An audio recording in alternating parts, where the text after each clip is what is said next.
కొన్ని విషయాల్లో నిజంగా గూగుల్లో కూడా లేనటువంటి ఊర్ల నుండి కూడా రిపోర్టింగ్ చేయడం అంటే మామూలు విషయం కాదు. I'm extremely proud. And media ఇదే విధంగా ఇంకా ముందుకెళ్ళాలి, ముఖ్యంగా మా ఆడబిడ్డల సమస్యలు ఎక్కువగా చూపించాలని చెప్పి నేను మనస్ఫూర్తిగా కోరుకుంటున్నాను. At the same time, yes, in the last 10 years since our interview I believe lot has changed. పర్సనల్గానే కాదు, పొలిటికల్గా, అదేవిధంగా ఒక మనిషిగా నేను నా జీవితంలో అనేకమైనటువంటి చేదు అనుభవాలు అనుకోవచ్చు, కఠినమైనటువంటి పరిస్థితులు అనుకోవచ్చు, అవన్నిటినీ ఫేస్ చేసిన తర్వాత నాలో కూడా కొంత పరిణితి వచ్చింది, నాలో కూడా కొంత మార్పు వచ్చింది. ప్లస్ కఠినమైన నిర్ణయాలు తీసుకోవాలనేటటువంటి ఒక సంకల్పం, బలమైన సంకల్పం వచ్చింది. సో అందరికీ నచ్చని తొవ్వైనా సరే మనం కరెక్ట్ అనుకునే తొవ్వలో వెళ్ళాలనే బలమైన సంకల్పం ఈ 10 సంవత్సరాలలో నాకు పర్సనల్గా వచ్చిందని నేను భావిస్తాను. అయితే మ్యామ్, ఒక మాట, మనం 10 ఏళ్ల క్రితం చేసిన ఇంటర్వ్యూలో కేసీఆర్ గారి గురించి మీరు చాలా గొప్పగా చెప్పారు ఆ రోజు. మొన్న ఈ మధ్య మీరు కేసీఆర్ గారిని మరమనిషి అన్నారు. దానికి మీరు ఇచ్చే రీజనింగ్, ఆన్సర్? కేసీఆర్ గారు ఆ రోజైనా గొప్ప మనిషి, ఈ రోజైనా గొప్ప మనిషి. తెలంగాణ రాష్ట్రం గొప్ప మనిషి మరమనిషి ఎలా అయ్యాడని, రాదనుకున్నటువంటి ఒక రాష్ట్రాన్ని కేంద్రంతో కొట్లాడి ప్రజలందరినీ కలుపుకొని తేవడంలో వారి గొప్పతనం ఒక 100 సంవత్సరాలైనా 1000 సంవత్సరాలైనా చెరిగిపోకుండా అలాగే ఉంటుంది. అందులో ఎటువంటి ఇది లేదు. ఉద్యమ కేసీఆర్తో ఎవరికి కూడా సమస్య లేదు. ముఖ్యమంత్రి కేసీఆర్తోని, బీఆర్ఎస్ పార్టీ అధ్యక్షుడు కేసీఆర్ గారితో చాలా మందికి సమస్య ఉంది, అట్లానే నాకు కూడా సమస్య ఉంది. సో ఎస్, ముఖ్యమంత్రిగా అయిన తర్వాత బీఆర్ఎస్ పార్టీ అధ్యక్షులు కేసీఆర్ గారు తీసుకున్న అనేక నిర్ణయాలతోని, ఐడియాలజికల్ ఇష్యూస్తోని నాకు ఇంటర్నల్గా అయినా ఎక్స్టర్నల్గా అయినా ఉన్నటువంటి భిన్నమైన అభిప్రాయాలని ధైర్యంగా చెప్పగలగడమే డెమోక్రసీ. సో అభిప్రాయాన్ని నేను పంచుకుంటా ఉన్నాను, అంతకుమించి ఏం లేదు. మీకు ఇలాంటి ఒక, అంటే ఈ సందిగ్ధం కానీ, ఒక అపోజిషన్ కానీ, అపోజ్డ్ వ్యూస్ కానీ మీకు కేసీఆర్ గారి ఫస్ట్ టర్మ్లో అనిపించిందా, సెకండ్ టర్మ్లో అనిపించిందా? అంటే ఇప్పుడు మీరు గతాన్నే పట్టుకొని వెళ్ళాడాలనుకుంటే నేనేం చేయలేను. కాకపోతే గతంలో ఎప్పుడైనా కూడా బీఆర్ఎస్ పార్టీలో ఏదన్నా డిఫరెంట్ వ్యూ చెప్పగలిగే వ్యక్తి ఎవరన్నా ఉన్నారంటే అది నేను ఒక్కదాన్ని మాత్రమే. అది కేసీఆర్ గారికి తెలుసు, ఆ పార్టీలో ఉన్న అందరికీ తెలుసు. కాకపోతే ఒక పార్టీలో ఒక సిస్టంలో ఉన్నప్పుడు ఇంటర్నల్గా చెప్తాం. ఆ సిస్టమ్ మనల్ని బయటికి పడేసి రోడ్డు మీద పడేసిన తర్వాత ఎక్స్టర్నల్గా చెప్పే పరిస్థితి క్రియేట్ అయింది. అంతే తప్పితే నా అభిప్రాయాలు మారలేదు, పరిస్థితులు మారినాయి అంతే. నేను అప్పుడు ఇంటర్నల్గా చెప్పింది ఇప్పుడు ఎక్స్టర్నల్గా చెప్పాల్సిన పరిస్థితికి నెట్టివేయబడ్డాను. నేను అనుకోని కోరుకొని తెచ్చుకున్నది కాదు. కానీ ఒక లేడీగా, పడకూడని అగచాట్లు పడ్డటువంటి ఒక వ్యక్తిగా నా సంకల్పం అయితే ఒకటే, నాకు ఉన్న మిగిలిన ఈ చిన్న జీవితంలో ప్రజలకు పనికొచ్చే పనులు చేయాలి. అలా చేయాలి అంటే నాకు తెలిసినటువంటి ఒకటే ఒక మార్గం, ఒక పొలిటికల్ వేలోనే సాధ్యమవుతుంది. రెవల్యూషన్ అనేది డాక్టర్ బాబాసాహెబ్ అంబేద్కర్ చెప్తారు రాజ్యాంగంలో, ఒక చుక్క రక్తం చిందకుండా నా భారతదేశ ప్రజలందరికీ నేను ఒక విప్లవాత్మకమైన మార్పును తీసుకొని వస్తాను ఈ రాజ్యాంగం ద్వారా అని ఆయన కాన్స్టిట్యూషన్. సో కేవలం ఒక పొలిటికల్ పార్టీ మాత్రమే బ్లడ్ షెడ్ లేకుండా ప్రజల జీవితాల్లో మార్పు తేగలుగుతుంది. సో అందుకే ఒక పొలిటికల్ పార్టీ పెట్టాలి, తెలంగాణ ప్రజల జీవితాల్లో మంచి మార్పును తేవాలనే ఉద్దేశంతో నేను ముందుకు వచ్చాను. నాకు తెలిసిన ఏకైక మార్గం అదే, కాబట్టి ఆ మార్గంలో నేను ప్రయాణిస్తూ ఉన్నాను. ప్రజలు ఆశీర్వదిస్తారు, దీవిస్తారు, వారి కోసం పనిచేసే అవకాశం ఇస్తారని బలంగా నమ్ముతా ఉన్నాను. వండర్ఫుల్. అయితే కవిత గారు, ఇంత ఫియర్స్ఫుల్గా, ఇంత ఫియర్లెస్గా, ఇంత ఫోర్స్ఫుల్గా మీరు మాట్లాడతారు. Your communication is on spot and very focused and చాలా కన్విక్షన్తో మాట్లాడతారు. మీరు రాజకీయ పార్టీ పెట్టిన తర్వాత కూడా మీరు టీఆర్ఎస్ అని పెట్టడం వెనుక, అలాగే మీరు శ్రీరామనవమి రోజు మీ పార్టీని ప్రారంభించటం, అలాగే అంటే ఎన్నో అంశాల మీద మీరు అంటే ఆన్ స్పాట్ మాట్లాడతారు. So much, I'm sure there is a very prompt strategy behind it. అంటే మీరు ఎంతో ప్లాన్డ్గా ఇదంతా చేశారని నాకు అనిపిస్తోంది. అండ్ నాకేమనిపిస్తుంది అంటే మిమ్మల్ని చూస్తే మీలో ఒక చాణక్యుడు, చంద్రగుప్తుడు ఇద్దరు ఉన్నారనిపిస్తుంది. You are not just a king maker, you are also maybe a king. So అంటే ఇంత స్ట్రాటజిక్గా I'm sure lot must have gone through your thought process. I want to understand that.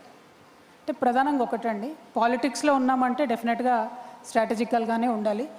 నేను చాలా గొప్ప వ్యక్తి దగ్గర పాలిటిక్స్ నేర్చుకున్నాను కాబట్టి వారి స్ట్రాటజీ ఏది ఉంటుందో అది పట్టించుకున్నటువంటి వ్యక్తిగానే ముందుకెళ్తాను తప్ప హడావుడిగా తొందరపాటుతో వెళ్ళను. కాబట్టి ఖచ్చితంగా ఏది చేసినా ఒక ప్లానింగ్తోనే చేయాలి. ఇప్పుడు మనకు మహిళలకు ఉండే ఎక్స్ట్రా బర్డెన్ ఏంటంటే పొలిటికల్గా ముందుకు వచ్చినప్పుడు మనం ఫెయిల్ అయితే ఈ ఆడోళ్ళకి ఏం అవకాశం ఇచ్చినా వేస్ట్ అని అంటారు. కాబట్టి ఆ బరువు అంతా నా భుజాల మీద ఉంటుంది. తెలంగాణ ఆడబిడ్డల బరువు, భారతదేశం ఆడబిడ్డల బరువు అంతా కూడా. సో పొలిటికల్గా నేను ఒక ముందడుగేసి ఒక పార్టీ పెట్టి వస్తున్నా అంటే ఎట్టి పరిస్థితుల్లో నేను ఫెయిల్ అవ్వకూడదనే ఉద్దేశంతో, ఆ కన్విక్షన్తో వెళ్తా ఉన్నాను. 2, 1 ఆడపిల్లలు డిప్రెస్ అవ్వకూడదు. 2 తెలంగాణ ప్రజలు గత 10 సంవత్సరాల్లో 12 సంవత్సరాల్లో దేనికోసమైతే తెలంగాణ తెచ్చుకున్నామో అది రియలైజ్ కాలేదు. కాబట్టి టాపిక్ కూడా నెక్స్ట్ 10 years ఆఫ్ తెలంగాణ ఏంటి అని అడుగుతూ ఉన్నారు. సో లాస్ట్ డికేడ్లో ఏం జరిగింది, నెక్స్ట్ డికేడ్లో ఏం జరగాలి, ఇటువంటి ఒక పాజిటివ్ ఆలోచనతో ముందుకెళ్తా ఉన్నాం. నేను పార్టీ పెట్టినప్పుడు కూడా ఊరికే పెట్టలేదండి. చాలా మీరు అన్నట్టు నేను థింక్ చేశాను. సరే ఇవాళ ఇండియాలో జరుగుతున్నది ఏంది అని ఒక సెకండ్ ఆలోచిస్తే దాదాపు 140 కోట్ల జనాభా ఉన్న మన దేశంలో more than 85 to 90% of the people only వాళ్ళ మంత్లీ ఇన్కమ్ బిలో 30,000 ఉన్నది. బిలో 30,000 రూపాయలు నెలకు సంపాదించేటటువంటి అత్యంత పేదలు ఉన్నటువంటి దేశం మన దేశం. ఆ 30,000 నెలకు సంపాదించే దాంట్లో కూడా విద్యా వైద్యానికి 70% వాళ్ళ ఇన్కమ్ని ఖర్చు పెడతా ఉన్నారు. నిన్న మోదీ గారు వచ్చి ఒక మాట చెప్పెళ్ళారు, భారతదేశం యొక్క రిజర్వ్స్ లేవు, మనకు ఉండాలి రిజర్వ్స్ అని చెప్పారు. కానీ పర్సనల్ రిజర్వ్స్ కూడా చాలా ఇంపార్టెంట్ కదా. ఒక కుటుంబం దగ్గర కొంత సేవింగ్స్ ఉండాలి. ఆ ఉండకుండా అయిపోయే పరిస్థితులు ఎందుకు వస్తున్నాయి ఇవ్వాలి అంటే విద్య మీద వైద్యం మీద కంప్లీట్గా 70% స్పెండ్ చేస్తాం. ఇక్కడ ఇంకో విషయం ఏంటంటే 90% బిలో 30,000 సంపాదిస్తున్నారంటే ఈ 90% పీపుల్ ఇండైరెక్ట్ ట్యాక్స్ కడతారు. ఎట్లాంటి ట్యాక్స్ అది? సబ్బు కొన్నా, షాంపూ కొన్నా, ఒక చిన్న కారా ప్యాకెట్ కొన్నా అటువంటి ట్యాక్స్ ఇండైరెక్ట్గా 90% జనాభా కడతారు. ఒక 10% జనాభా ఇలైట్ క్రౌడు, చదువుకున్న వాళ్ళు, అబవ్ 5 lakhs ఇన్కమ్ ఉన్నటువంటి వాళ్ళంతా ఇన్కమ్ ట్యాక్స్ కడతారు. సో ఈ ట్యాక్స్లన్నీ ప్రభుత్వానికి వెళ్తాయి. ప్రభుత్వం మనకేం చేయాలి? విద్యనివ్వాలి, వైద్యాన్ని ఇవ్వాలి. ఇవాళ ప్రజలకు ఏమవుతుందంటే ఒక పక్క ట్యాక్సులతో ఖర్చు అవుతుంది. ట్యాక్సులు తీసుకున్న ప్రభుత్వం హెల్త్ కేర్ ప్రొవైడ్ చేయట్లేదు. కాబట్టి హాస్పిటల్లో పడితే మళ్ళీ సెకండ్ టైం కూడా మళ్ళీ మనకు ఖర్చు అవుతుంది. సో మొత్తం మన ఇన్కమ్ ఏదైతే ఉందో, ముఖ్యంగా పేద మధ్యతరగతి వాళ్ళ ఇన్కమ్ ఏదైతే ఉందో 70% కూడా విద్యకు వైద్యం ఖర్చు అవుతుంది. సో నేను పార్టీ పెట్టే ముందు ఒకటే ఆలోచించాను, నేననే వ్యక్తిని ఒక పార్టీ పెట్టడం ద్వారా నా ఫోటోలు 10 చోట్ల వేసుకోవడం, 10 మంది పేపర్ వాళ్ళకి రాసుకోవడానికో, 10 మంది యూట్యూబ్ ఛానల్ వాళ్ళకు టైంపాస్ చేసుకోవడానికో కాదు కదా పార్టీ పెట్టే. వాట్ ఈస్ ద గుణాత్మకమైన మార్పు, క్వాలిటేటివ్ చేంజ్ ఏం రావాలి సమాజంలో అని ఆలోచించినప్పుడు విద్య, వైద్యం ఈ 2 గనక ప్రభుత్వం బాధ్యత తీసుకొని ఉచితంగా ఇవ్వగలిగితే, అది ప్రైవేట్ అయినా సరే ప్రభుత్వం అయినా సరే, విద్య వైద్యం నా తెలంగాణ ప్రజలకు ఉచితంగా ఇవ్వాలనే ఉక్కు సంకల్పంతోనే మేము ఈ పార్టీ పెట్టడం జరిగింది. రక్షణ సేన ఊరికే పెట్టలేదు, టైంపాస్కి పెట్టలేదు, లేకపోతే నాకెక్కడ అవకాశాలు లేక పెట్టలేదు. పొలిటికల్ కెరీర్కి అన్ని వైపుల నుంచి మనకు అవకాశాలు ఉన్నా కూడా ఒక ఇండిపెండెంట్ పార్టీగా ఉండాలి, ప్రజల మన్ననతో అధికారంలోకి రావాలి, అనుకున్న చేయగలగాలి, ఎవరి ఫోర్స్ లేకుండా అనుకునే చేయగలగాలంటే ఉచిత విద్య, ఉచిత వైద్యం అని 2 చాలా బలంగా సంకల్పించుకొని పెట్టినాం. దాంతోపాటు ఇంకా ఒక 3 ప్రధానమైన అంశాలు. వ్యవసాయం, ఇవాళ ఉన్నటువంటి పరిస్థితుల్లో ఆ గవర్నమెంట్ ధరణి అని పెట్టింది, ఈ గవర్నమెంట్ వచ్చి భూమాత అని పెట్టింది. అయినా కూడా రైతుకు భూ సమస్యలు అయితే తీరలేదు. ఎందుకంటే పేరు మారింది తప్ప only name has changed, game has not changed. కాబట్టి రైతుల కష్టాలు అట్లనే ఉన్నాయి. ఉపాధికి సంబంధించి కూడా ప్రతి ఒక్కరు వచ్చిన వాళ్ళల్లా ఉద్యోగాలు ఇస్తామంటారు తప్పితే ఎవరు కూడా ఉద్యోగాలు ఇచ్చే స్థాయికి మా యువకులు వెళ్ళాలి అని అనుకోవడం లేదు, మా యువతులు వెళ్ళాలని అనుకోవడం లేదు. కాబట్టి ఉపాధి మీద చాలా డీటెయిల్డ్గా వర్క్ చేసి ఆలోచన చేసి 2 lakhs to 20 crores వరకు మా యూత్ని నమ్మి, మా జన్జీని నమ్మి we want to invest in them. ఒక్క వాట్సాప్, ఒక్క గూగుల్, ఒక్క అమెజాన్ మన దగ్గర నుంచి ప్రొడ్యూస్ చేయగలిగినా కూడా ఐఎమ్ ష్యూర్ మొత్తం ఒక నెక్స్ట్ డికేడ్ అంతా కూడా తెలంగాణ బాగుంటుందనే ఉద్దేశంతో. ఇవన్నీ 4 ఒక ఎత్తు అయితే సోషల్ జస్టిస్ అని ప్రతి ఒక్కరు చెప్తారు లిప్ సర్వీస్ లాగా. Every party is in a situationship with social justice today. It's just in a situationship, they are not truly doing anything about it. బాగా జెన్జీ వర్డ్స్ బాగా నేర్చుకున్నారు మ్యామ్. బట్ జెన్జీ లాంగ్వేజ్ మీ పిల్లలు నేర్పుతున్నారా ఏంటి మీకు? Not really, it is a fact. అంటే వాళ్ళు ఏంటంటే నాన్ కమిటల్గా వీఆర్ దేర్ విత్ యూ అని చెప్పి ఒక సిచ్యువేషన్షిప్లో ఉన్నారు తప్పితే టుమారో మై పార్టీ తెలంగాణ రక్షణ సేన అధికారంలోకి వచ్చిన తర్వాత we will be married to social justice without a divorce option. So అంత డెడికేటెడ్గా, అంత కమిటెడ్గా, అంత సీరియస్గా సోషల్ జస్టిస్ కోసం పనిచేస్తాం. సోషల్ జస్టిస్ అంటే కేవలం కులాల ప్రాతిపదికని చెప్పట్లే నేను. వికలాంగులు ఉన్నారు, వికలాంగులకు కనీసం ఇంత పెద్ద సెక్రటేరియట్ కడితే ఒక ర్యాంప్ కట్టుకోలేదు మనం. వికలాంగులకు ఫ్రీ బస్ ఇవ్వడానికి ముఖ్యమంత్రి గారికి, ఇప్పుడున్న ముఖ్యమంత్రి గారికి మనసు రావట్లేదు. అదేవిధంగా సీనియర్ సిటిజన్స్ ఉన్నారు, వారికి ఫ్రీ బస్ ఇవ్వడానికి మనసు రావట్లేదు. అక్కడేమో బీజేపీని చూసుకుంటే సీనియర్ సిటిజన్స్కి ఉన్న ఆ మాత్రం రైల్వే డిస్కౌంట్ కూడా ఎత్తేసి పడేస్తారు. సోషల్ జస్టిస్ అంటే ఏంటి మ్యామ్? ఎవరైతే తమకు తాము హెల్ప్ చేసుకోలేరో వాళ్ళకి హెల్ప్ చేయాలి, వల్నరబుల్ సెక్షన్స్కి హెల్ప్ చేయాలి. ఇప్పుడు లొంగిపోయినటువంటి మావోయిస్టులు ఉన్నారు, దాదాపు 1,00,000 మంది ఉంటారు తెలంగాణలో. అన్ని గవర్నమెంట్స్ ప్రామిస్ చేసాయి మేము ఇది చేస్తాం అది చేస్తాం, ఒక్క గవర్నమెంట్ కూడా ఏం పని చేయలేదు ఇంతవరకు. ఏపీలో కూడా అదే పరిస్థితి. అదేవిధంగా మాజీ సైనికులు ఉంటారు, 15 ఏళ్ళు సర్వీస్ చేసి ఒళ్ళు హూనం చేసుకొని వస్తారు, వాళ్ళకి కావాల్సిన ఒక చిన్న వెల్ఫేర్ మెజర్ కూడా ఏ గవర్నమెంట్ చేయడం లేదు. సో ఈ సోషల్లీ వల్నరబుల్ ఉన్న సెక్షన్స్ అన్నిటికీ, ట్రాన్స్జెండర్స్ కావచ్చు, వీరందరి కోసం కూడా సోషల్ జస్టిస్ అనే కాన్సెప్ట్తోని we want to be very committed and work for them. అది కాకుండా మనందరికీ తెలుసు భారతదేశం అంటేనే కులాల వ్యవస్థ. సో ఎస్సీస్ కానీ, ఎస్టీస్ కానీ, బీసీస్ కానీ, మైనారిటీస్ కానీ, ఆదివాసీలకు కానీ, అందరికన్నా ఎక్కువ మా ఆడబిడ్డలకు కానీ సరైనటువంటి అవకాశాలు రావాలి, సరైనటువంటి అద్భుతమైనటువంటి ప్లాట్ఫామ్ దొరకాలనుకుంటున్నాము. దానికోసమే పనిచేస్తాం. ఇంత కూలంకషంగా మీరు మొత్తం ప్లాన్ చేస్తానని చెప్తున్నారు కదా ma'am, but tell me very political scenarios ఎంత వైబ్రెంట్గా మారుతూ ఉన్నాయి అంటే there so much changing around. And Gen Z culture వచ్చాక ఇంకా మనం పొలిటీషియన్స్ అంటే మనం అంటే నేను కాదు మీరు, ద ట్రెడిషనల్ థాట్ ప్రాసెసెస్, ఇప్పుడు the traditional way of thinking, ఇవి చేస్తాం అవి చేస్తాం అవి ఇస్తాం ఇవి ఇస్తాం అని చెప్తే ఇప్పటి జనరేషన్ నమ్మే పరిస్థితుల్లో ఉందా? How do you make them believe that you are going to do rather than telling that I will do? అంటే మీరు చెప్తారు చేస్తాము అని, ఎంతమంది చేశారు? సో ఈ క్వశ్చన్ రేజ్ అవుతుంది. And Gen Z is not willing. నేను ఆ పాట ఎందుకంటున్నానంటే 2010లో పుట్టిన వాళ్ళు ఇప్పుడు 2028లో ఓట్లు వేస్తారు.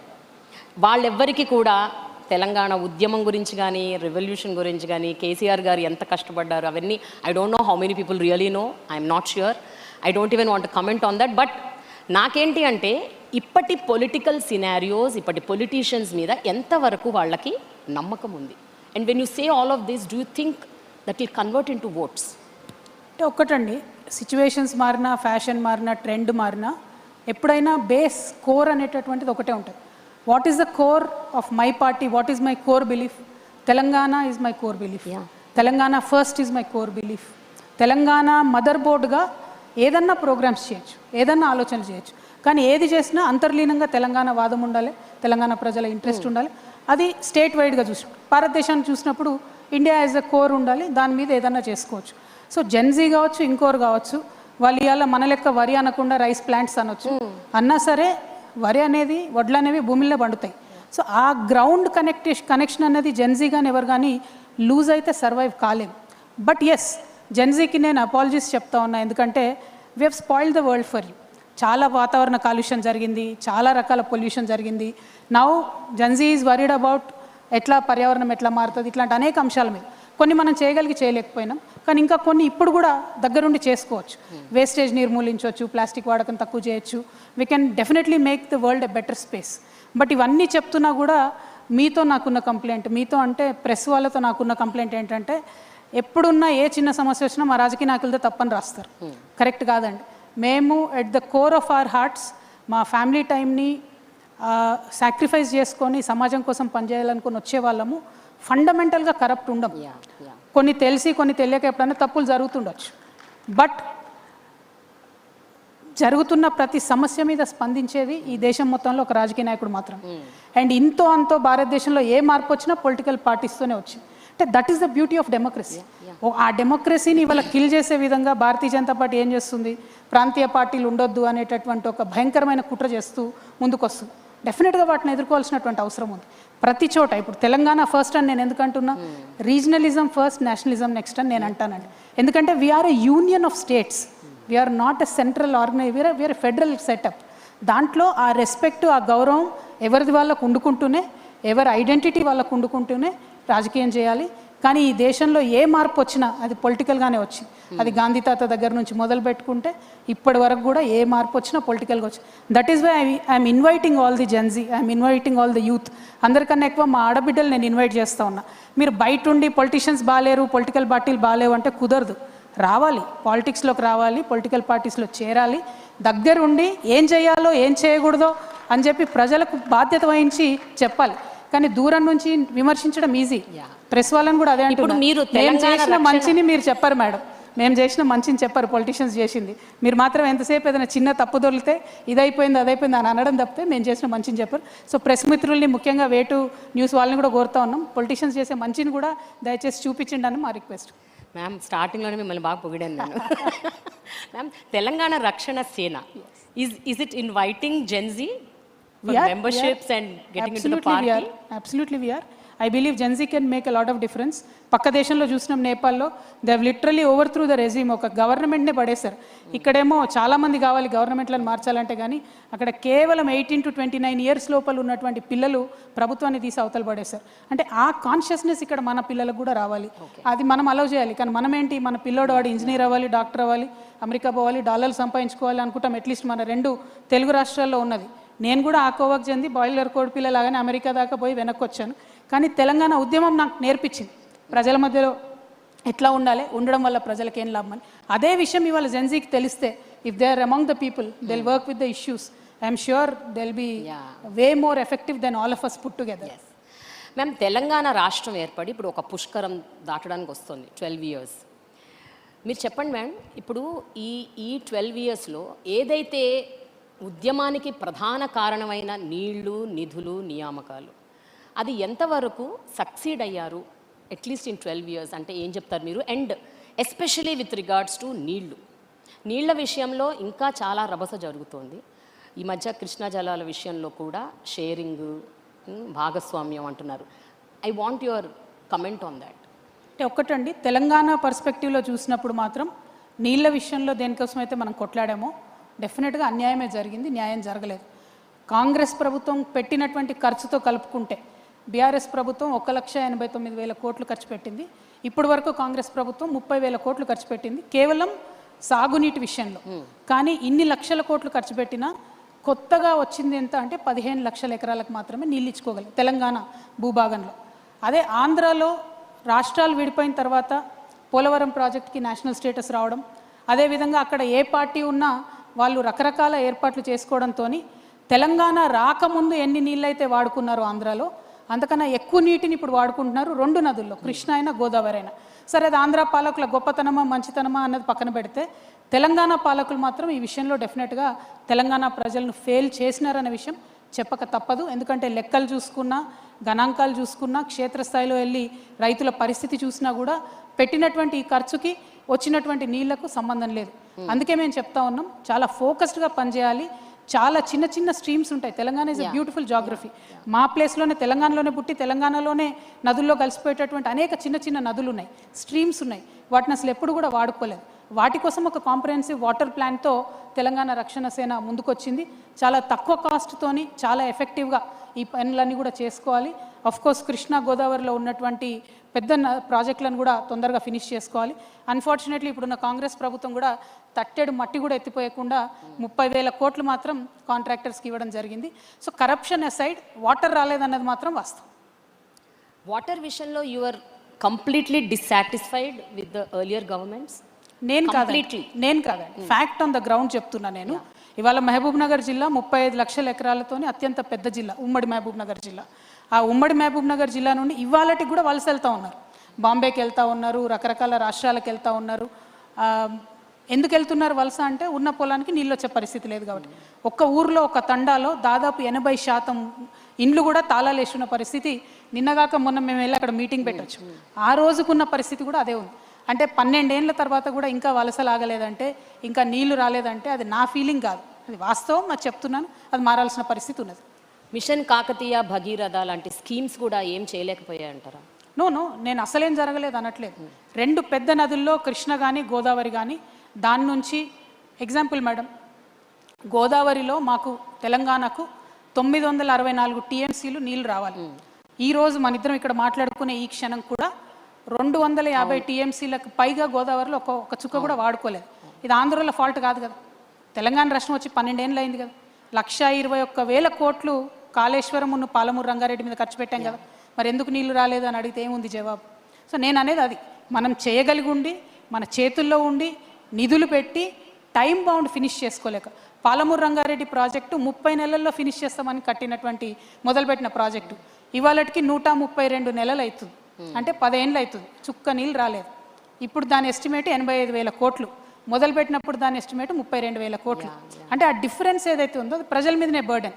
ఇవి ఒక పక్కన పెడితే ఈ 10 ఏళ్లలో ఎంత నష్టం జరిగింది ఈ నీళ్ళు ఇవ్వలేక అంటే దాదాపుగా 2.5 లక్షల కోట్ల రూపాయలు డైరెక్ట్గా రైతులకు రావాల్సిన ఇన్కమ్ రాకుండా పోయింది. సో ఒక పక్క రాకుండా నష్టం, ఇంకొక పక్క నీళ్లు రాకపోవడం. So దర్స్ a lot of opportunity cost that is lost. మీకు ఒక పక్క స్ట్రాటజీ ఉందా మ్యామ్ ఈ విషయంలో నీళ్ళకు సంబంధించి? You have a proper plan in place? 100%. As I said, local స్ట్రీమ్స్ని బాగా వాడుకోవాలి. పెద్ద పెద్ద వాగులు ఉన్నాయి తెలంగాణలో, వాటి మీద ఖచ్చితంగా మంచి గేట్స్ పెట్టి చెక్ డ్యామ్స్ పెట్టుకోవాలి. పెద్ద పెద్ద ప్రాజెక్ట్స్ ఏవైతే ఉన్నాయో ఆ ప్రాజెక్ట్స్కి మధ్యలో కూడా చిన్న యానికట్స్, బ్యారేజెస్ కట్టుకొని వాడుకోవాలి. ఇవాళ ఆంధ్రప్రదేశ్ ఏం చేసింది, మా దగ్గర ఆర్డీఎస్లోనేమో ఆ యానికట్ ఏదైతే ఉందో ఇవాళటి వరకు కూడా అది అట్లనే ఉంది. కానీ అటుపక్క వాళ్ళు దాన్ని సుంకేష్లను బరాజ్గా మార్చుకొని దాని నుండి దానికే సప్లిమెంట్ చేసే విధంగా 2, 3, 4 అంటే ఒక స్ట్రీమ్ ఫెయిల్ అయితే ఇంకోటి, ఇంకో స్కీమ్ ఫెయిల్ అయితే ఇంకోటి అని అట్లా నిర్మించుకోగలిగారు. సో ఆ వ్యవస్థ ఏర్పాటు చేసుకోగలగాలి. ఇవాళ ఆంధ్ర తెలంగాణ అనేటటువంటి అంశం ఏదైతే నీళ్ళ కొట్లాట అయిందో ఆనాటికి ఈనాటికి కూడా గోదావరి నీళ్లు 4,000 టీఎంసీలు పోయి సముద్రంలో కలిసిపోతున్నాయండి. ఎవరు వాడుకోలేకపోతున్నారు. అన్ఫార్చునేట్ కదా. దానికి వ్యవస్థ తయారు చేసుకోవాలి. దానికోసం డెఫినెట్గా ప్లాన్ ఉంది, దాని ప్రకారం పనిచేస్తాం. 2028 ఎలక్షన్స్ దగ్గర పడుతున్నాయి, ఇంకా జస్ట్ 2 years. ఏంటి ma'am, what is your plan? అంటే మీరు పక్కాగా సింగిల్గా కంటెస్ట్ చేయబోతున్నారా, లేకపోతే పొత్తులు పెట్టుకోబోతున్నారా? అంటే ఐడియాలజికల్గా మీ ఐడియాలజీకే స్టిక్ అయ్యి whether I win or lose I'm sticking, I'm contesting alone, ఏంటి, what is your plan? Well, 2028లో తప్పకుండా 2028 డిసెంబర్లోనే ఎన్నికలు జరుగుతాయని అనుకుందాం. ఒక మాట ఆనాడు జరిగిన మన ముఖ్యమంత్రి గారు కంటిన్యూస్గా చెప్పినట్టు ఒక 6 నెలలు ఆయనకు బోనస్ వచ్చి 2029 మేలో జరిగినా కూడా ఈ రాష్ట్రంలో మాత్రం తెలంగాణ రక్షణ సేననే అధికారంలోకి రాబోతా ఉంది. మేము అన్ని చోట్ల కూడా కంటెస్ట్ చేస్తాం. డీలిమిటేషన్ అయినా, మహిళా రిజర్వేషన్ వచ్చినా, ఏదొచ్చినా వీఆర్ ప్రిపేర్డ్. ప్రతి చోట నుండి కూడా క్యాడర్ కావచ్చు, రానున్న రోజుల్లో లీడర్స్ కావచ్చు, ఇవందరినీ కూడా డెవలప్ చేసుకుంటాం. కొత్త వారికి ముఖ్యంగా యూత్తోని, మహిళలతోని పెద్ద ఎత్తున వారికి అవకాశాలు ఇస్తూ మేము ప్రజల మనసును గెలుచుకుంటాం. ఎందుకంటే మేము ఏదైతే 5 పనులు అనుకున్నామో, పాంచజన్యం అనేటటువంటి పథకాలు ఏవైతే అనుకున్నామో ఇవి ప్రజలకు అత్యంత అవసరమైన, ఇవాళ ప్రజలు కోరుకుంటున్నటువంటి వాటిని ఎట్లా చేయగలుగుతామని ఒక బలమైన ప్లాన్తో వెళ్తూ ఉన్నాం. కాబట్టి ప్రజలు ఖచ్చితంగా ఆదరిస్తారనే విశ్వాసం మాకుంది. డెఫినెట్గా మా గవర్నమెంట్ రాబోతాం. అయితే 2014 టైంకి తెలంగాణ ఇమోషన్ చాలా గట్టిగా బలంగా ఉండటం వల్ల టీఆర్ఎస్ గెలిచింది, ఆ తర్వాత కూడా గెలిచింది అన్న ఒక ఒపీనియన్ ఉంది. ఇప్పుడున్న సిచ్యువేషన్లో the 2 largest parties Congress and BJP, వీళ్ళే ఏదైనా నిర్దేశిస్తారు, నడుపుతారంటారు. Without their support and their whatever you can't form a government అన్నది ఒక మాట. దీని గురించి మీ అభిప్రాయం ఏంటి? మేము పాలిటిక్స్లో ఇవాళ ఉన్నది రేపు ఉండదు, రేపు ఉన్నది ఎల్లుండి ఉండదు. తెలంగాణలో సామెత ఉంటుంది, పొట్టోని పొడుగొడు కొడితే పొడుగొని పోషమ్మ కొట్టిందని అంటారు. సో ఎట్లుంటుంది అని అంటే ఇవాళటి వరకు మేము చాలా బలవంతుణ్ణి అని అనుకునేటటువంటి వాళ్ళు రేపు పొద్దున ఒక చిన్న సంఘటనతో మొత్తం సినారియో మారిపోతుంది. ఇవాళ పరిస్థితి చూడండి. నిన్న మొన్నటి వరకు బండి సంజయ్ గారు అంటే తిరుగులేని బీజేపీ నాయకుడిగా ఇక్కడ పేరుండే. నిన్న జరిగినటువంటి సంఘటనలో వారి అబ్బాయి మీద వచ్చినటువంటి ఆరోపణలో ఆయనంతటా ఆయన స్వయంగా వాళ్ళ కొడుకుని తీసుకెళ్లి పోలీసులకు అప్పచెప్తే ఆ పేరు అట్లానే ఉండేది. కానీ ఇవాళ ఏం జరుగుతోంది, అంత తీవ్రమైన ఆరోపణలు ఎదుర్కొంటున్నా కూడా కంప్లీట్గా రేవంత్ రెడ్డి గారు బండి సంజయ్ గారిని రక్షించడము, తెలంగాణ మహిళలందరూ నోటీస్ చేస్తున్నారు ఏం జరుగుతుందని చెప్పి. అంత గ్రేవ్ ఆరోపణలు ఉంటాయి. పాక్సో కేసు పెడితే, సెక్షన్ 6 లాంటి నాన్ బెయిలబుల్ సెక్షన్ పెడితే కూడా నేను విచారణకు రాను అని వాళ్ళ నుంచి ఒక మెయిల్ పెట్టేస్తే పోలీసు వాళ్ళు అబ్స్కాండింగ్ అని చెప్పి పట్టుకొని జైల్లో వేయకపోతే తెలంగాణ మహిళలు చూడరు అనుకుంటారా అండి? డెఫినెట్గా చూస్తారు. కానీ ఎప్పుడు చెప్పాలో డెసిషన్ అప్పుడు చెప్తారు. కాబట్టి ఇట్లాంటి సంఘటనలతోని ఒక పక్క కాంగ్రెస్ పార్టీ, ఇంకొక పక్క భారతీయ జనతా పార్టీ కంప్లీట్గా ప్రజల యొక్క ఫేత్ని కోల్పోతూ ఉన్నారు. ఈ రాష్ట్రంలో యాజ్ ఆన్ టుడే మనం ఇట్లా మాట్లాడుతున్నటువంటి సందర్భంలో కూడా ప్రతిరోజు 7 మంది ఆడబిడ్డల మీద అత్యాచారం జరుగుతుంది. ఇది రిపోర్టెడ్ ఫిగర్స్ నేను చెప్పేది.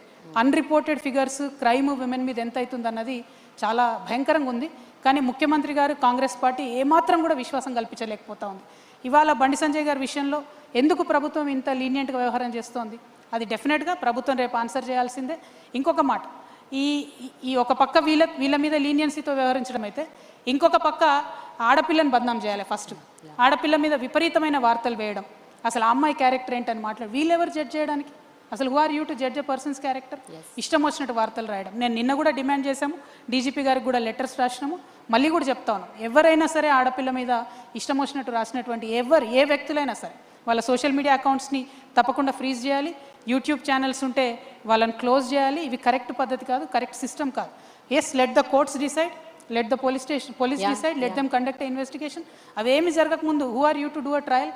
ఈ మీడియా ట్రయల్ అనేటటువంటి కల్చర్ ఎంత ఎంకరేజ్ చేస్తే ఆడపిల్లలకు అంత నష్టం జరుగుతుంది. కాబట్టి దాన్ని మాత్రం నేను తీవ్రంగా ఖండిస్తున్నా. అట్ ద సేమ్ టైం నేను మొన్న కూడా చెప్పాను, బండి సంజయ్ గారు ప్రధానమంత్రి గారితో స్టేజ్ షేర్ చేసేది లేకుండే. ఒక పక్క ప్రధానమంత్రి గారు, ఇంకో పక్క ముఖ్యమంత్రి గారు, ఈ పక్కన బండి సంజయ్ గారు ఉంటే ఇన్వెస్టిగేషన్ ఎట్లా చేస్తారండి చేసే ఆఫీసర్? పైగా ఒక సిట్ వేయలేదు, జూనియర్ ఆఫీసర్స్ని పెట్టినారు. సో ఇది every which way Revanth Reddy గారు యాంటీ ఉమెన్ అని ఎస్టాబ్లిష్ చేసుకుంటున్నారు తప్పితే ఇదైతే కరెక్ట్ పద్ధతి కాదు. మేము ప్రభుత్వాన్ని డిమాండ్ చేస్తున్నాం, నిష్పక్షపాతంగా ఎంక్వైరీ జరగాలి. ఈ ఎంక్వైరీ అయ్యేంత వరకు కూడా బండి సంజయ్ గారు తప్పుకుంటే బాగుంటుంది వారి పదవి నుండి. హోంశాఖ సహాయ మంత్రిగా వారు ఉన్నప్పుడు నిష్పక్షపాతంగా ఇన్వెస్టిగేషన్ జరుగుతుందంటే నమ్మే పరిస్థితిలో మాత్రం తెలంగాణ ఆడబిడ్డలు లేరు. కానీ రీసెంట్గా మీరన్నట్టే బీఆర్ఎస్ లీడర్స్ కూడా చాలామంది దీని మీద దుమ్మెత్తిపోశారు, ఉవ్వెత్తున అగ్రెసివ్ అయిపోయారు. దే వర్ సేయింగ్ విమెన్కి అన్యాయం జరుగుతుంది, క్రైమ్ రేట్ పెరుగుతుంది అగేన్స్ట్ విమెన్, అట్రాసిటీస్ పెరుగుతున్నాయి, రేప్స్ పెరుగుతున్నాయి, there is no security for women అని బీఆర్ఎస్ నాయకులు కూడా అంటున్నారు. So what is your? సమస్యను ఏ పొలిటికల్ పార్టీ హైలైట్ చేసినా తప్పులేదు. ఎవరైనా సరే సమస్యను ఏ పొలిటికల్ పార్టీ హైలైట్ చేసినా తప్పులేదు. ప్రభుత్వంలో ఉన్న వాళ్ళ బాధ్యత కదా. ప్రభుత్వంలో ఉన్న రేవంత్ రెడ్డి గారు స్పందించాలి, కనీసం ఇట్లాంటి అంశాల మీద స్పందించి ఏం చేస్తారనేటటువంటి ఒక ప్లాన్ ఆఫ్ యాక్షన్ చెప్పాలి. ఆ విశ్వాసం అయితే కల్పించినట్టు కనిపించట్లేదు. అందుకనే మేము రేపు ప్రధానమంత్రి మోడీ గారికి కూడా లెటర్ రాస్తాం, బండి సంజయ్ గారిని తప్పించండి అని చెప్పి డిమాండ్ చేస్తాం. మీరు రాస్తున్నారా? Yes, definitely. ఓకే. అదే స్టేజ్ మీద ఇంకొకటి జరిగింది మ్యామ్. మొన్న మోడీ గారు రేవంత్ రెడ్డి గారిని అన్నారు హమారే సాత్ జోడో అని. ఓ ఆల్రెడీ జుడికే హై భయ్, వాళ్ళిద్దరు కలిసి ఉన్నారు ఆల్రెడీ. ఆయన ఆర్ఎస్ఎస్ సీఎం అని మేము ఎప్పుడో చెప్పినాం, కొత్త ఏం కాదు. ఆయన బడే బాయ్ చోటే బాయ్ అని డే 1 నుంచి వాళ్ళు కలిసే ఉన్నారు, డిఫరెంట్ కాదు. కాబట్టే ఈ రాష్ట్రానికి రావాల్సినటువంటి అనేక నిధులు రాకపోయినా, ఒక్క సింగిల్ జాతీయ హోదా రాకపోయినా, ఒక్క ప్రాజెక్టుకు కూడా రేవంత్ రెడ్డి గారు ఏమన్నారు బీజేపీని? ఆయన 100 సార్లు పోయి కలిసి వస్తారు ప్రధానమంత్రి గారిని. బీసీ బిల్లులు పెండింగ్ ఉంటాయి, దాని మీద మాట్లాడరు. Project national project status pending ఉంటుంది, దాని మీద మాట్లాడరు. ఇట్లా అనేకమైన విభజన హామీలు ఇంకా పెండింగ్ ఉన్నాయి, దాని మీద మాట్లాడరు. సో వాళ్ళిద్దరు కలిసే ఉన్నారు. రేవంత్ రెడ్డి గారు is not a Congress CM, is RSS CM. ఇది ఫస్ట్ నుంచి చెప్తున్నాను, డే 1 నుంచి. Okay ma'am, coming to one of the important points. ఇప్పుడు ఒక విమెన్ లీడర్షిప్ అన్నది ఒకటి ఉంటే what kind of uh changes we can see as society? Because మీరు ఇప్పుడు చాలా అంశాలు చెప్పారు, చాలా మేల్ లీడర్స్ నేను అబ్జర్వ్ చేసింది, ఎంతోమంది మేల్ పొలిటీషియన్స్ లీడర్షిప్ పొజిషన్స్ ఉన్న వాళ్ళు ఎన్నడూ టచ్ చేయని కొన్ని పాయింట్స్ మీరు మాట్లాడారు.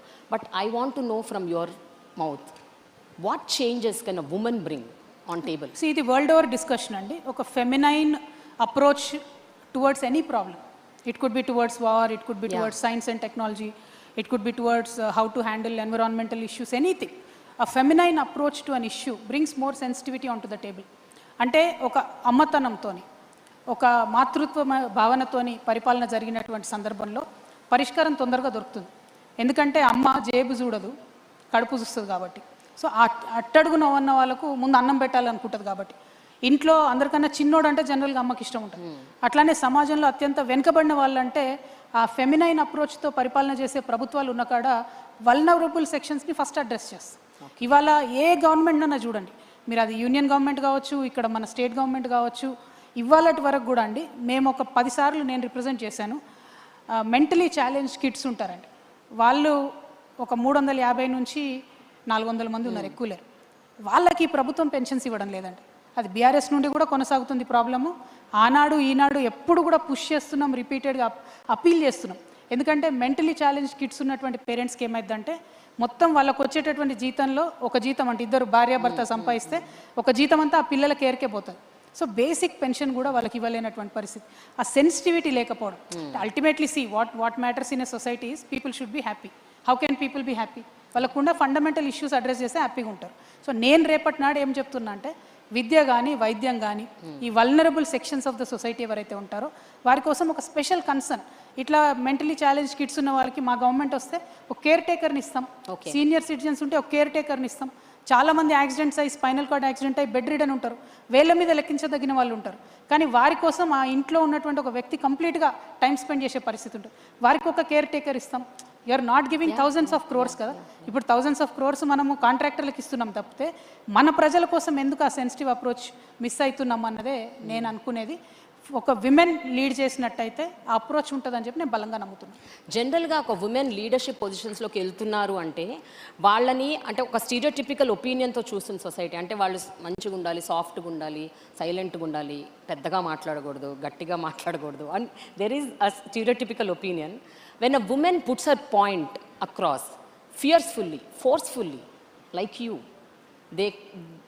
They say she's bossy or and criticisms వస్తాయి, lot of you know social media brunt వస్తుంది, ఎంతో వస్తుంది. But if a man does that they call him aggressive. If a woman does it is a different narrative all together. మీరు ఇవన్నీ experience అయి ఉంటారు. So what you have to say about this? Ma'am, నేను ఫండమెంటల్గా నమ్మేది ఏంటంటే leader should not have a gender. Yeah, leader అంటే leader లాగా చూడాలి. అది ప్రజలు కూడా అలవాటు చేసుకోవాలి. విమెన్ అయినా, vulnerable section of the society నుండి వచ్చేటటువంటి నాయకులుగా ఎదగాలనుకునేటటువంటి వ్యక్తులైనా కూడా లీడర్ అనే వాళ్ళకు జెండర్ ఉండదు, కులం ఉండదు అనేది ఫస్ట్ గమనించుకోవాలి. నేను ఓన్లీ విమెన్ని లీడ్ చేస్తానని నేను బయలుదేరితే నేను ఫెయిల్ అవుతా. సపోజ్ నేను ఒక ఎస్సీని అనుకోండి, నేను ఓన్లీ దళిత్ని లీడ్ చేస్తాను బయలుదేరితే నేను ఫెయిల్ అవుతా. సపోజ్ నేను ఒక అప్పర్ కాస్ట్ అనుకోండి, నేను ఓన్లీ అప్పర్ కాస్ట్ని లీడ్ చేస్తాను బయలుదేరితే ఫెయిల్ అవుతా. లీడర్ అనేవాడు అందరినీ సమానంగా చూడగలగాలి. ఈ రూమ్లో ఉన్న వాళ్ళందరూ నా వాళ్ళు అనుకునేటటువంటి వాళ్ళు లీడర్ అవుతాడు తప్పితే ఆ ఒక్క టేబుల్ మీద కూర్చున్న వాళ్ళే నా వాళ్ళు అనుకుంటాడు క్యాడర్ అవుతాడు. సో క్యాడర్కి లీడర్కి ఉండే తేడా తెలుసుకోవాలి. రాజకీయాల్లో కొత్తగా రావాలనుకునేటటువంటి యూత్కి కానీ విమెన్కి కానీ నేను రిక్వెస్ట్ చేసి చెప్పేది ఒకటే, kindly be the leader, think like a leader.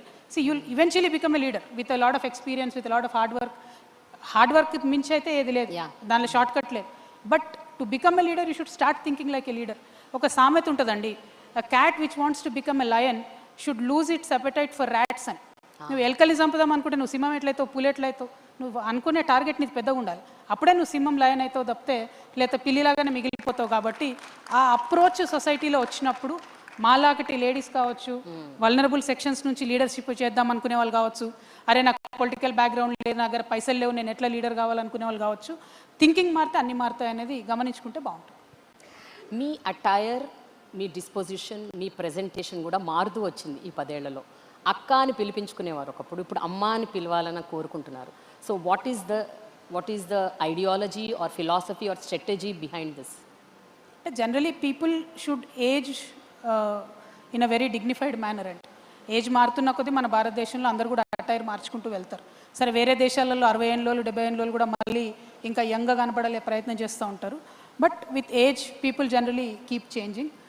My attire or my appearance or my thinking has changed very drastically after my experience in the jail. నేను ఆ చూసినటువంటి పావర్టీ కావచ్చు, చూసినటువంటి కష్టాలు కావచ్చు, లైఫ్ చాలా చిన్నది, ఈ చిన్న లైఫ్లో ఏదో పెద్దగా పనిచేయాలని అనుకొని నేను చాలా బలంగా ముందుకొచ్చానండి. మీరు అన్నట్టు why should you think like a mother not like a sister అంటే, సిస్టర్ బాధ్యత కొంతవరకే ఉంటుంది. మదర్ అయితే ప్రాణం పెట్టైనా కుటుంబం కోసం పనిచేస్తాను.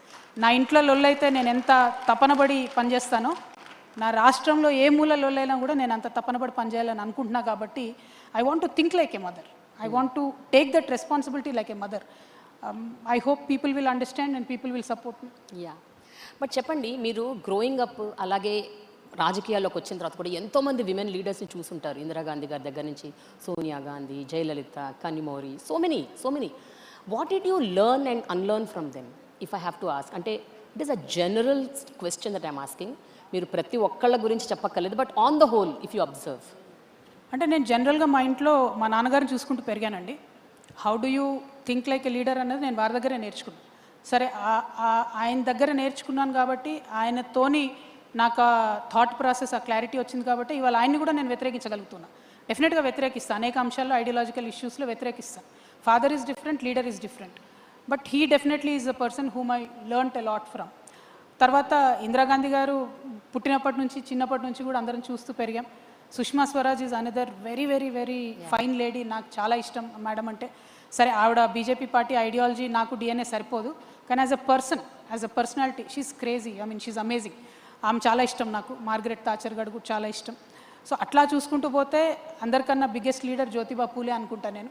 ఎందుకంటే ఆయన బాగుపడడమే కాదు, నాతో పాటు నా భార్య బాగుండాలి, నా భార్య కూడా 10 మందికి చదువు చెప్పాలి అని ఆ టైంలో అందరినీ సమాజాన్ని ఎదిరించి ఒక రిఫార్మిస్ట్ లాగా ముందుకొచ్చాడు. తెలంగాణలో అనేక మంది లీడర్స్ ఉన్నారు. సో ఒక్కరిద్దరు కాదండి, ఇన్స్పిరేషన్ చాలా ఏరియాస్ నుండి వచ్చింది. చాక లైలమ్మ గారి దగ్గర కావచ్చు, కొమరం భీమ్ గారి దగ్గర కావచ్చు. సో ఈ గడ్డ ఇచ్చిన ఇన్స్పిరేషన్ కూడా మామూలుది కాదు. కాకపోతే ఎంత ఇన్స్పిరేషన్ ఉన్నా కూడా అది యాక్షన్లోకి రానప్పుడు you will never become a leader. So నేను స్వయంగా కష్టపడితే తప్పితే, నేను స్వయంగా సమస్యలను దగ్గరికి వెళ్ళి చూస్తే తప్పితే, ప్రజల మధ్యలో ఉంటే తప్పితే అర్థం కాదు. కాబట్టి జనం బాట లాంటి కార్యక్రమాలు తీసుకోవడం కావచ్చు, బతుకమ్మ లాంటి కార్యక్రమాలు తీసుకొని ఆడబిడ్డల దగ్గరికి వెళ్ళడం కావచ్చు. సో అది వేరు. అంటే learning is different, experiencing it for your self is different. So అది చేస్తూ ఉన్నాము, ప్రజల మధ్యలోనే గత 20 సంవత్సరాలుగా ఉన్నాం. కాబట్టి అంతమంది ఇన్స్పిరేషన్ లీడర్స్ దగ్గర నుంచి వచ్చినటువంటి సారాంశాన్ని రేపొద్దున ప్రజల కోసం ఉపయోగపెట్టగలుగుతాను నేను అనుకుంటున్నాను. అయితే ఇక్కడ ఒక పర్సనల్ క్వశ్చన్ మ్యామ్, మీరు ఇవన్నీ ఫేస్ చేస్తూ ఎన్నో టర్బులెంట్ టైమ్స్ చూశారు, జైలుకి వెళ్ళారు, చాలా ప్రాబ్లమ్స్ ఫేస్ చేశారు. You had tears in your eyes when your in your lowest of low phases. ఇవన్నీ చూసి యూ టుక్ దిస్ స్టెప్. చెప్పండి, మీ మదర్ ఏమనుకుంటారండి? What does she feel when she sees all of this in the family? ఇంత జరుగుతోంది, ఈ కాన్ఫ్లిక్ట్ని ఇంకే రకంగా సాల్వ్ చేసుకోవచ్చు కదా, అంటే is there any other way that you do this, handle this అని ఎప్పుడన్నా అనుకుంటారా? Did she share with you? No, I don't want to talk about my personal issues here, Andy. It is a political difference that I have with my family, and that difference will continue. Personally, whatever it is between me and my family is not for you. Okay. Thank you. Okay, ma'am. Finally, I have a rapid fire. Oh God. So, This is scary. అంటే rapid fire అంటే మరి వెంటనే ఫటాఫటా చెప్పక్కర్లేదు, అంతేనా? But you can take time. Okay. It is a rapid fire. Okay. Okay, the first question. ఇప్పటి వరకు మిమ్మల్ని ఏ ఫోరంలో కానీ, ఎక్కడ కానీ, ఏ ఇంటర్వ్యూస్లో కానీ అడగని ఒక ప్రశ్న, అడిగితే బాగుండు అనిపించిన ప్రశ్న ఏంటి? క్వశ్చనా? అసలు అడగకపోతే బాగుండు అనిపిస్తుంది. Nothing really. అన్ని రకాలు అడిగారు. అయితే ఈ మధ్య యూట్యూబ్లో వచ్చినాక ఏంటంటే మేము ఆన్సర్లు చెప్తామో చెప్పమో అవసరం లేకుండా వాళ్ళే అడిగేస్తున్నారు. కాబట్టి చాలా క్వశ్చన్లు అడిగారు. అడగంది ఏం లేదు అనుకుంటున్నాను నేనైతే. ఓకే, విజయ్ గెలుపు అండ్ మమతా ఓటమి, మీ ఒపీనియన్ ఏంటి? అంటే యాంటీ ఇన్కంబెన్సీ అనేది ఎంత పెద్ద నాయకులైనా వదిలిపెట్టదని మమతా మేడం ఓటమితో తెలిసింది.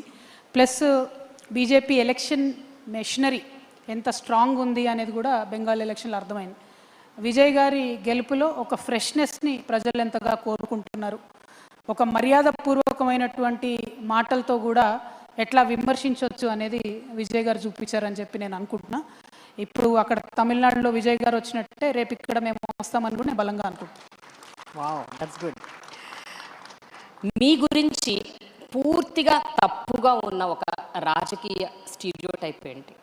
అంటే an opinion that is generated. I don't no. నేను ఎక్కువ చూడను మేడం సోషల్ మీడియా. మీరే చెప్పలేదని ఉంటే. బికాస్ మీ చెవిలో పడుతుంది కదా అట్లీస్ట్. ఐఎమ్ సారీ, ఎవరో ఒకళ్ళు వచ్చి చెప్తారు కదా మీరు చూడకపోయినా. Not really. నేను అసలు చాలా తక్కువ చూస్తాను మ్యామ్ సోషల్ మీడియా. ఓకే, చాలా తక్కువ. I don't no.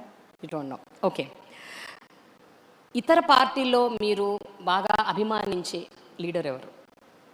ఇతర పార్టీలలోనా? అంటే మన తెలుగు రాష్ట్రాల్లో పెద్ద గొప్ప నాయకులు ఎవరున్నారు మేడం? పెద్ద కనిపించట్లేదు. అందరు చెప్పిన పనులు ఏవి చేయకుండా అన్ని అబద్ధాలే చెప్తున్నారు కదా. రేవంత్ రెడ్డి గారు ఉన్నారు, 420 హామీలు ఇచ్చిర్రు, 4 కూడా పూర్తి చేయలేదు. కాబట్టి ఆయన గురించి చెప్పలేము. అట్లానే భారతీయ జనతా పార్టీ ఉంది. ఇప్పుడు కిషన్ రెడ్డి అన్న కావచ్చు, బండి సంజయ్ గారు కావచ్చు, వీళ్ళెవ్వరు కూడా కనీసం తెలంగాణను అక్కడ నిల్చొని హిందీ వాళ్ళంతా ఎడపిడ తిడుతుంటే కనీసం నిలబడి మన రాష్ట్రాన్ని కూడా డిఫెండ్ చేయట్లేదు. వాళ్ళతో పెద్ద ఇన్స్పిరేషనల్గా మనం తీసుకునేది లేదు. పాత లీడర్లు, పోయిన కాలంలో ఉన్న లీడర్లు గొప్పగా ఉన్నారు. ఒక ఎన్టీ రామారావు గారు బయలుదేరారంటే ఆనాడు తెలుగు ప్రజలకు గౌరవం వచ్చింది దేశం అంతా. ఆ తర్వాత ఒక కేసీఆర్ గారు బయలుదేరినారంటే తెలంగాణ ప్రజల గౌరవం వచ్చింది దేశమంతా. అట్లాంటి టాల్ లీడర్స్ జాబితాలో నేను చేరాలనుకుంటున్నాను. ఈ పెట్టి పాలిటిక్స్, చిన్న చిన్న పాలిటిక్స్, కరప్షన్స్ ఇట్లా చేసేటటువంటి లీడర్స్ని అభిమానించేటటువంటి పరిస్థితి కూడా లేదనుకుంటున్నాను. ఒక ఫన్ క్వశ్చన్. ఫన్నా? ఓకే. 10 ఏళ్ల క్రితం మీరు నా ఫేవరెట్ లీడర్ రేవంత్ రెడ్డి అన్నారు నాతో ఇంటర్వ్యూలోనా? రేవంత్ రెడ్డి ఎందుకంటే అప్పుడు అన్నారు మీరు కాంటెక్స్ట్ చెప్తే బాగుంటుంది. అప్పటికిప్పటికి ఏం మారిందో చూద్దాం. ఇదే క్వశ్చన్ అడిగాను అప్పుడు 10 ఏళ్ల క్రితం.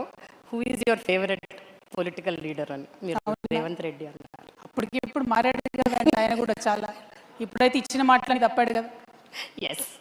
ఓకే, పర్సనల్గా పొలిటికల్గా ఒక strong quality of yours that makes a distinct difference with others, మిగతా వాళ్ళతో పోలిసి చూస్తే. బేసిక్లీ చిన్నప్పటి నుండి నేను నేర్చుకున్నది ఒకటి మేడం, సచ్చినా కూడా అబద్ధం చెప్పను. అది నాకు నష్టం చేసేదైనా కూడా అబద్ధం చెప్పను. అది నాకు చాలా నష్టాన్ని ఇచ్చింది పర్సనల్ లైఫ్లో కూడా, పాలిటిక్స్లో కూడా. But it's okay, I don't care. ఎందుకంటే అల్టిమేట్లీ ట్రూత్ విల్ విన్ అని నేను బలంగా నమ్ముతాను. మొన్న నా కేసు విషయంలో అదే చెప్పాను, అంతకుముందు అదే చెప్పాను. అనేకమైన పొలిటికల్ ఫోరమ్స్లో డైరెక్ట్గా చాలామంది నాకు శత్రువులైనా కూడా I'm the person who speak the truth. అయితే అడ్వాంటేజ్ ఏంటంటే మేడం, నిజం చెప్తే క్లారిటీ ఆఫ్ థాట్ ఉంటుంది. అబద్ధం చెప్తే గుర్తుపెట్టుకోలేదు ఎవరికైనా చెప్పాము. సో అంత ఓపిక నాకు లేదు, కాబట్టి నిజమే చెప్తాను. అది in a way advantage, in a way disadvantage అని నేను అనుకుంటున్నాను. సో ఒక అబద్ధం నిజంలాగా స్వైర విహారం చేస్తుంటే సోషల్ మీడియాలో ఎలా అనిపిస్తుంది? ఎందుకంటే మీరు అన్నారు ఆ లిక్కర్ స్కామ్ విషయంలో, ఇది కూడా అగైన్ 10 years బ్యాక్ నా ఇంటర్వ్యూలో అన్నారు. లిక్కర్ స్కామ్ విషయంలో 10 years బ్యాక్ నాకు ఇచ్చిన ఇంటర్వ్యూలో అప్పుడు ఒక మాట అన్నారు, లిక్కర్ అన్నది చాలా బ్యాడ్, ఏ దేశంలో ఉండకూడదు అని మీరు ఒక స్టేట్మెంట్ ఇచ్చారు. అప్పుడు మీరు ఎప్పుడైతే ఆ లిక్కర్ స్కామ్ విషయంలో మిమ్మల్ని నిందితులుగా పెట్టారో, ఇది ఒక మీమ్ లాగా వెళ్ళిపోయింది సోషల్ మీడియాలో. And it was laughing stock అనమాట, విచ్ ఈజ్ ఇప్పుడు నిజం బయటపడ్డది that you are out of it, it clean chit ఇచ్చారని. So when you see such things which is not real, what goes through, how do you feel? Madam ఒక్కటి నేనేమంటున్నా, మనము ఎట్లా ఉంటామో అట్లా ఉంటాం. దాన్ని కొంతమంది అర్థం చేసుకుంటారు, కొంతమంది సిచ్యువేషనల్లీ వాళ్ళు ఎట్లా చూడాలనుకుంటే అట్లా చూస్తారు. Simple as that. నేను ఇప్పటికి కూడా బలంగా చెప్తా ఉన్నా, నేను ఆస్ట్రాలజీ కూడా బలంగా నమ్ముతాను, ముహూర్తాలు కూడా అన్నీ ఫాలో అవుతాను. జనరల్గా లిక్కర్ కానీ రాహు కానీ ఇవన్నీ మనకు సరిపడినటువంటి అంశం. కానీ బీజేపీ బై డిజైన్, ఒక వ్యక్తి కేజ్రీవాల్ అనేటటువంటి వ్యక్తి యాంటీ కరప్షన్ పేరుతో వచ్చినటువంటి వ్యక్తి కాబట్టి ఆయనను కరప్షన్ అలిగేషన్స్లో ఇరికించాలి. అదేవిధంగా కల్వకుంట్ల చంద్రశేఖరరావు గారిని బద్నాం చేయాలంటే ఏం చేయాలి, వాళ్ళ డాటర్ ఎవరైతే సంస్కృతి సాంప్రదాయాల పేరుతో వచ్చిందో ఆవిడని యాంటీ ట్రెడిషన్స్కి పోర్ట్రే చేయాలంటే ఏం చేయాలని చెప్పి ఈ లిక్కర్ కేసు అనేటటువంటిది by design Bharatiya Janata party చేసినటువంటి స్కీమ్.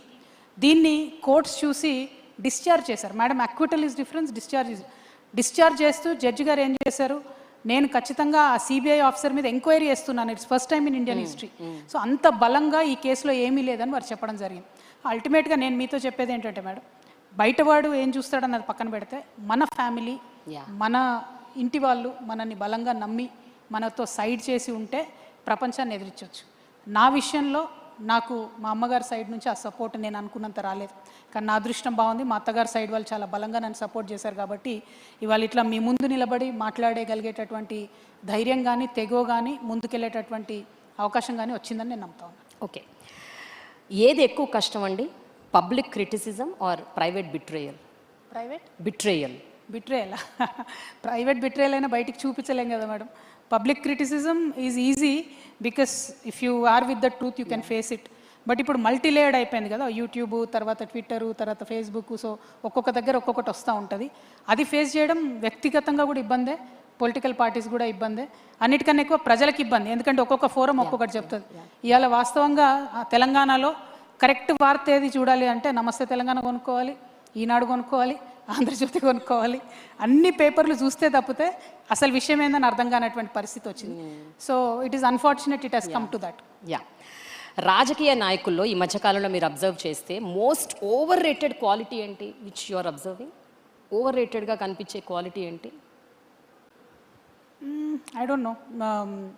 బేసిక్గా ఇప్పుడు మళ్ళీ చెప్పినట్టుగా రాజకీయ నాయకులు అందరూ కూడా చెడ్డవాళ్ళు కాదు. అంటే in general, I'm talking in general. We're out of time. Yeah, fine. See, this is a bad question. We'll close it in 5 minutes. Okay. Yeah. I don't know, ma'am. I can't say because we are all very good politicians at the heart. Oh, yes. Really? Okay. Okay. Final question అండి. ఒక 20 ఏళ్ల తర్వాత రాజకీయ చరిత్ర రాసినప్పుడు కవిత గారి గురించి రాసే ఆ ఒక్క సెంటెన్స్ ఏమైతే బాగుంటుంది అని మీరు అనుకుంటున్నారు? What is that one line that people should recognise you with? Telangana ప్రజలకు మర్చిపోలేనంత మంచి చేసింది అనేది ఉండాలి. ఒక్క సెంటెన్స్ ఉంటే చాలండి, ఇంకేం అక్కర్లేదు. Thank Thank you you so so much, much. ma'am. Thanks a lot Thank for this you. wonderful conversation. Thank you. Thank you, Way2 News, Thank you. for giving me this opportunity. Thank you. Thank you, ma'am, Kavita. May I now call upon